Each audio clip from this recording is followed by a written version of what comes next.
Hello my friends and welcome, my name is Dennis and this is the latest update from Ukraine. Obviously we have awesome news as usual. You can see this area, the Kharkiv region itself, is almost freed from Russian occupiers. And now let's go and see more detailed picture, my friends. We took Kupiansk, we took Izum. Here you can see it's still in a gray area, however we have footages and videos exactly from the city showing that Ukrainian flag is over there. It took Russians many months and heavy losses to occupy those cities, but now in just 1 week we were able to free the most of the part of the Kharkiv region. As you can see, still we are not far away from the border itself, but lots of land to get rid of the Russians. Honestly, I didn't expect that we're gonna free those cities that fast, and now the fighting is ongoing on the north part of Kharkiv. Here we can zoom into Vovchansk, and the part of the city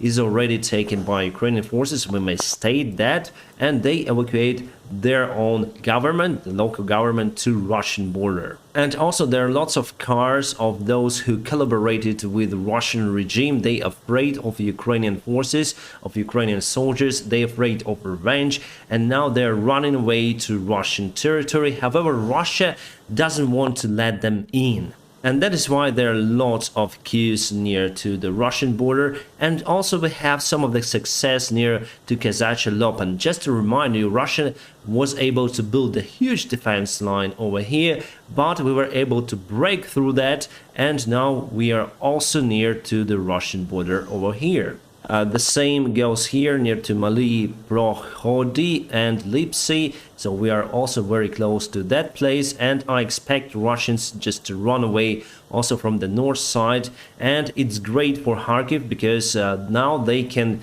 target Kharkiv using artillery systems. Just want to measure they're still reachable. We need to drive them away from this territory. The most popular rocket artillery system for Russian army is Grad. It has the range up to 25 kilometers, and also they cannot reach the Kharkiv with 152mm standard artillery systems. So for sure the fighting will go and we're gonna win at this time. The question is here, my friends, whether we can reach this part of the territory. It's the Kharkiv area here, whether we can reach it after that water storage over here. Well, from the information I got, we already in Borova, my friends, so we can use this point as advancement for our forces. And also we crossed the Kupiansk and we took all of the city. We crossed this river over here, and we can put our forces from this direction as well using this road. And actually we may enter Lugansk Oblast and then go to Severodonetsk and Lysychansk. About the Russian possible encirclement, because the main target of this counterattack was to circle Russians here in Izum, I think, and also in the other places of this territory. Partially we succeeded and we got lots of the war prisoners. However, I think the main column of the Russian forces still was able to get it from Izum successfully. Why? Well, basically because we were not able to block this part of the road with our forces. Yes, we can fire our artillery from this place, cutting them, but still there are lots of forces, and obviously some of them were able to escape. So for Ukraine it would be awesome to start a counterattack near Tuliman and to cut Russia their way out from Izum. However, this counterattack was started very late, and that's why they probably mostly escaped, and it's obviously the disadvantage of this counterattack operation, but still it's a great success for Ukrainian army. By the way, you can see there is no update for Liman and Yampil. Probably it was just a media operation telling that we are advancing towards that city. Who knows? Well, basically our generals say nothing to public right now. They say that we took several cities in Kharkiv. So far they didn't say that we took Izum. That's why probably it's in gray territory.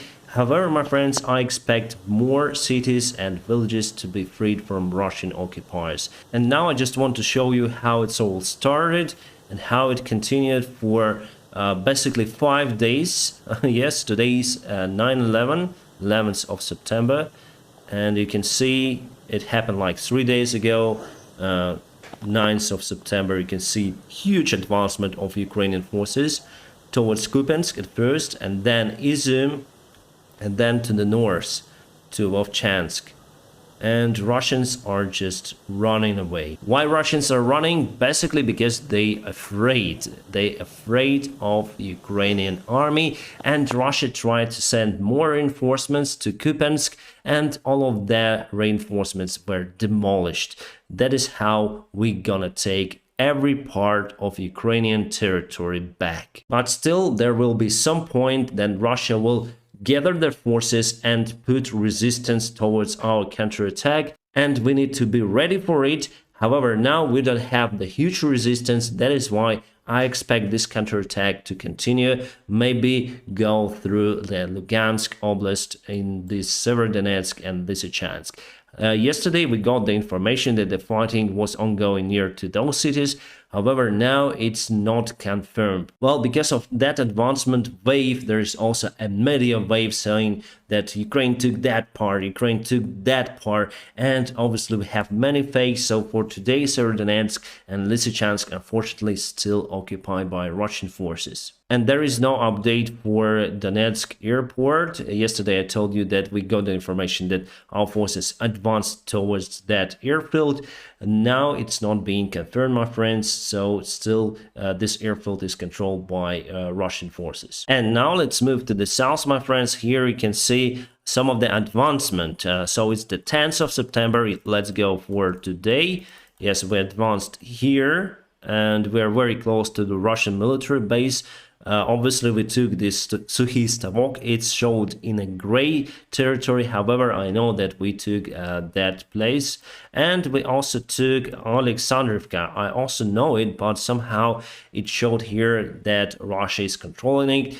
And obviously, we may have some of delay for this military map because, as I told you, we need to have a break, just not to show Russian side the advancement, the actual advancement of Ukrainian army. Now, speaking about the bad news, today it was the massive Russian rocket attack on Ukrainian territory, and they fired their rockets from Caspian Sea, which is far, far away, and those rockets hit the electrical system of Ukraine, and the Kharkiv region and Poltava region were just totally blacked out. Now electrical services are doing their best to restore the electrical supply, but from the information I got, Poltava, the region in Poltava and also Kharkiv region still without the electrical system.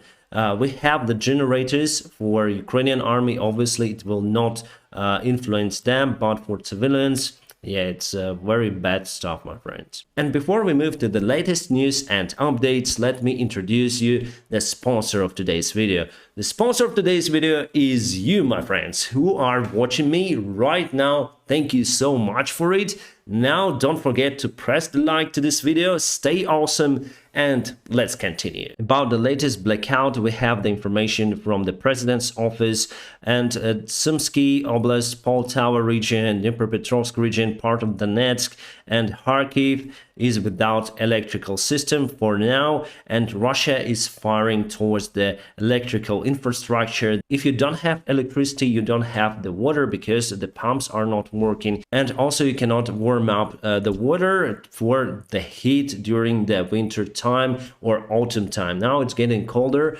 This morning it was around 3 degrees centigrade, so quite cold. Russians always say that they're gonna free us from what? From electricity, water and heat. They're just stupid. Here we have the glowing from explosion. This is the explosion and fire of the biggest electrical power plant in that region. It is not nuclear power plant, it's the coal one, but it was very big. Our soldiers near to Russian border over here, so we reached Russian territory already. I wonder if we go to their part. Here's the Russian flag. We don't see any kind of Russian soldiers there, but still, I think we should stop for a while just to take a breath. One more video from the same spot. Attention, this is the place of the crossing country border, something like that. So we have our soldiers controlling it. and Russians just ran away. And this video is from Izum. We have the main government building there.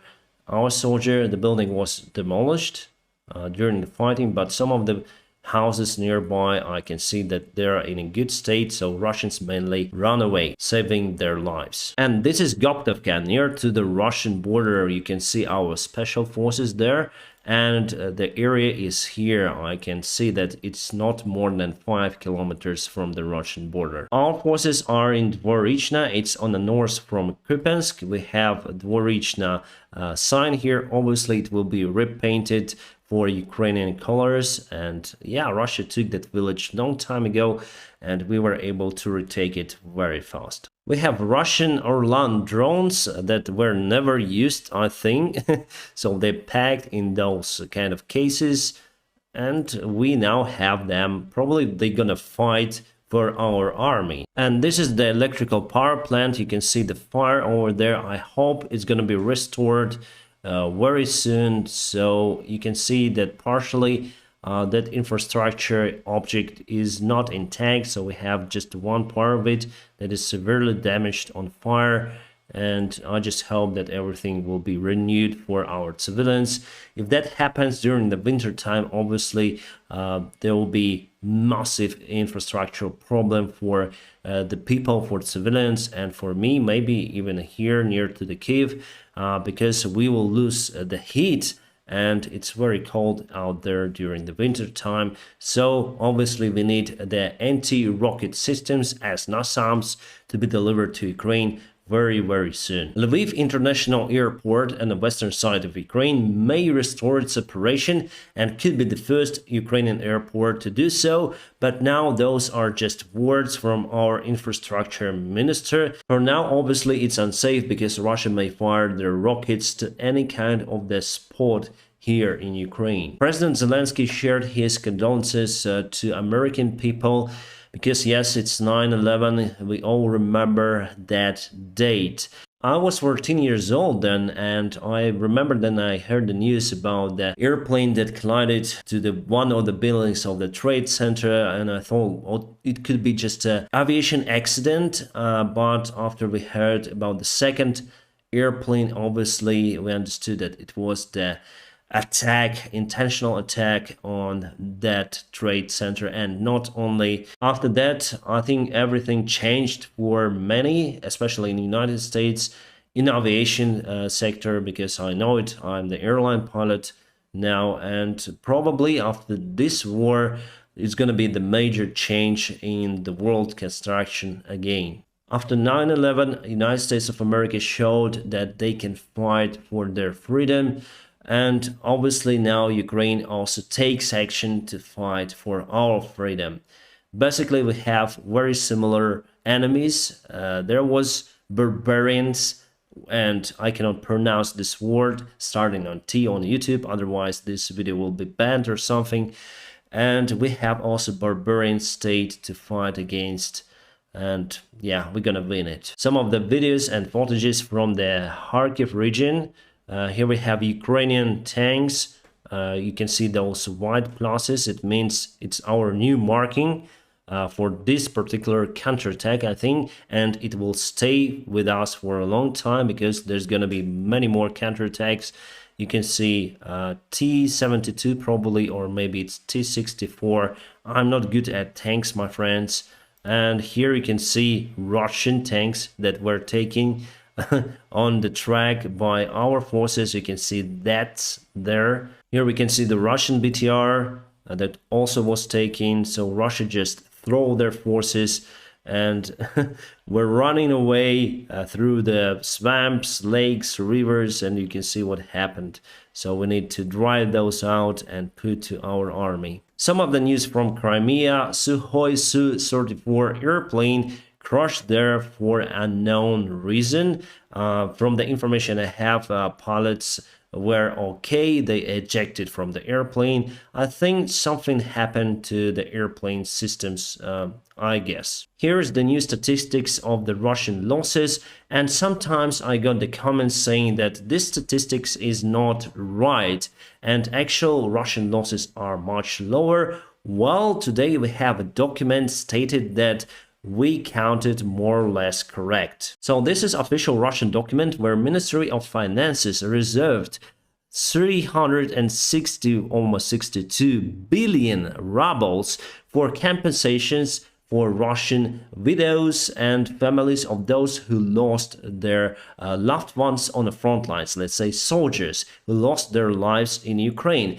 And here we have the number: 48,759 soldiers already lost their lives in Ukraine. And also they asked to reserve more funds because each month they lose, as average, 8,132 soldiers in Ukrainian war. So they need more money for compensations. It's crazy, my friend. And Ukrainian statistics is pretty much the same as we see the number over here. And obviously after the war, everything will be counted as precise as possible. And I'm sure that this total number will rise up significantly because Russia also use the volunteers. Russia use the soldiers from unrecognized Donetsk, Lugansk republics. I think they have up to 70,000 people who lost their lives here in Ukraine. It never happened after the Second World War. They lost around 18,000 soldiers during the Afghan war. Now this number is astonishing and they want to hide it.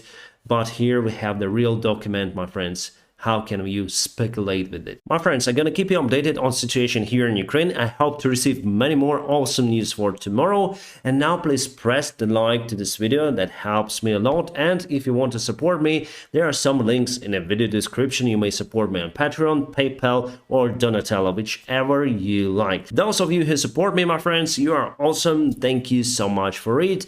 And I wish you a peaceful sky wherever you are. Have a great time.